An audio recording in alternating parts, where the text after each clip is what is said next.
Welcome back to Dude Where's My D20, where we create iconic fictional characters for you to play in your next tabletop role-playing game.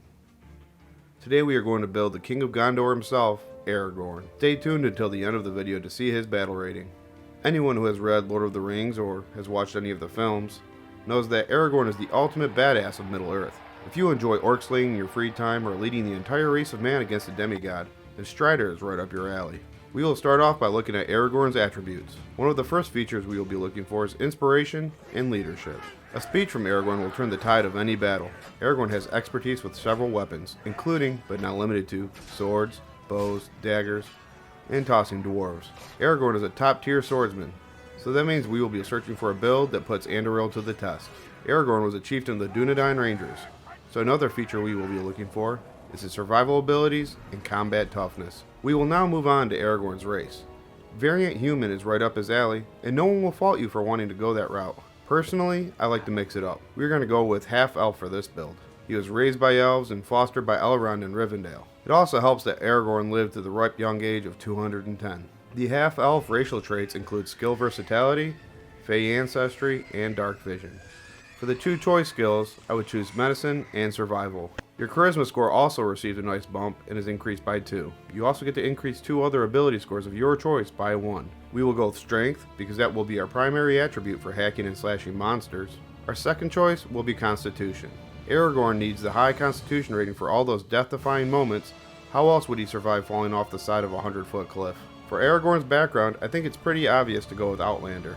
This is definitely the most fitting background for a Dunedain Ranger turned king. For the skill choices, I would choose Stealth and Investigation. It's a good fit for the man who is able to track Merry and Pippin all the way to Fangorn Forest. Now it is time for the ability scores. For the stats, I'm going to use the point buy system, but this also works with standard array. The main stats we want to focus on is Strength and Constitution. Aragorn in an ideal world would have high scores across the board, but the odds are not in his favor in this D&D world, so we will do our best to keep him as well balanced as possible. For Strength, we will max it out to 15. Because you chose Strength as your extra racial bonus, this will raise you up to a score of 16 at level 1. This will definitely help boost Aragorn's final battle score that will be revealed at the end of this video. We're going to put Dexterity at a 12, not as high as I would like, but this is mainly going to be used for the occasional ranged attack, because Dex saves are one of the most frequent saves you're going to be making in your encounters. As I said before, Aragorn is a strong-willed character with a strong body. Add an additional +1 if you chose this stat as one of your racial abilities. This will put your Constitution at a comfortable 16. Unfortunately, Intelligence will be our dump stat at 8. He is definitely no fool of a toque, but we have to give somewhere. Wisdom is another ability score I wish I could boost higher. Even with his vast knowledge of nature and war, we'll have to settle for a 12. He has no need for casting with it, but it will help with the all too common wisdom saves. Aragorn is a man who always knows what to say at the right time. Charisma is an ability he doesn't need, but we will keep high enough for him to be useful with it. The remaining points will put Charisma at a 10, but with the half-elf racial feat of +2 Charisma, it gets bumped to a decent 12.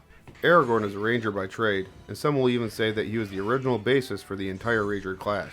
On the other hand, I don't believe the ranger class fully embraces the core strengths of Aragorn. I believe the fighter class is where he truly thrives. If you really want to add the ranger class, you can throw in a level or 2 for flavor, but for this build, it's going to be fighter all the way. With the fighter class, Aragorn will have access to all armor and martial weapons, saving throws in strength and constitution as well.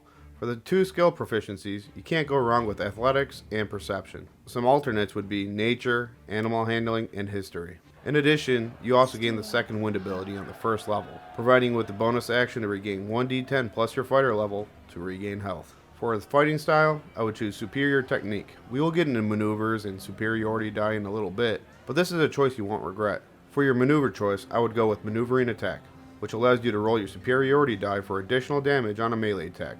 Then, it allows an ally to use their reaction to move 15 feet without provoking another attack. For the second level, you gain one of the best class features out of every class, and that is Action Surge. It allows you to take 1 additional action on your turn, and you can use it once per short rest. Talk about packing on the damage. For the third level, you get to pick your subclass. Battlemaster has Aragorn written all over it. This subclass allows you to control the battlefield with maneuvers. You also get to use the additional D6s called Superiority Dice. Who wouldn't want more dice? You can choose 3 maneuvers of your choice. The 3 choices we are going to go with is Riposte, Sweeping Attack, and Rally. Riposte is the best maneuver by far. When you are hit by an enemy melee attack, you can use your reaction to strike that enemy back using a superiority die as added damage. For Sweeping Attack, it is another solid maneuver. It allows you to roll a superiority die to damage another enemy within 5 feet. perfect for cutting through that pesky horde of orcs and goblins. Our last choice is Rally. It is a solid bonus action that gives your ally temporary hit points. For level 4, choosing between ASI and a feat is always a tough choice. Those stat bumps are always crucial, but we aren't min-maxing this build, so we are going to choose the Great Weapon Master feat.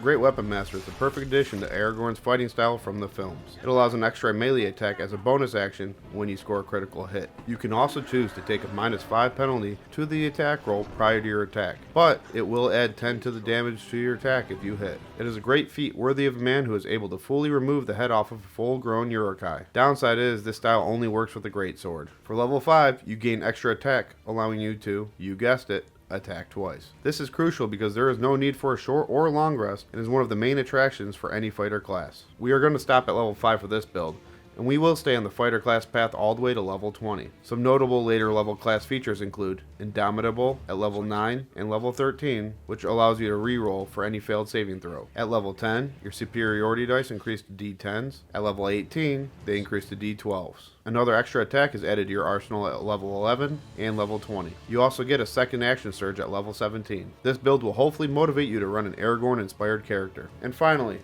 the moment you've all been waiting for. Aragorn's final battle score. The battle score is composed of 3 categories, including character accuracy, character usefulness in encounters, and the role-playing factor. For the accuracy of this build, I believe the melee fighting style fully encompasses Aragorn's tactical prowess on the battlefield. However, there are several flaws in this build that are missing from his array of skills. The lack of his knowledge of magical healing, the survival and nature skills he would get from the ranger class, and the low charisma and wisdom ability scores. In an encounter, he would be a masterful frontline warrior. With the high strength and battle master abilities, paired with the extra attacks and action surge, he will definitely have some good damage output. Unfortunately, with no additional spells or healing abilities, this makes Aragorn a one-trick pony of hack and slash. For the role-playing factor, Aragorn in general is a skill monkey. He would be considered, for lack of a better term, a king of all trades. But as the saying goes, you can't have your cake and eat it too. He has expertise and enough skills to get by, but never fully satisfy you in knowing that you know everything about nature, but your character sheet is telling you that you can't tell the difference between Kingsfall and an Athelas plant. I would give this Aragorn build a final battle score of 7 out of 10 rings of power. This Aragorn build won't necessarily make you feel like the true Ranger of the North or an inspirational king with the silver tongue, but you will be able to hold your own on the battlefield with Anduril in your hand and prove a mighty ally. The fierce warrior outshines the stealthy ranger and the wise leader with this build. Thank you all for watching. Leave a comment below for what character you would like us to create next. Check out our other character creation videos to build your party for your next campaign. Hit that like button and subscribe.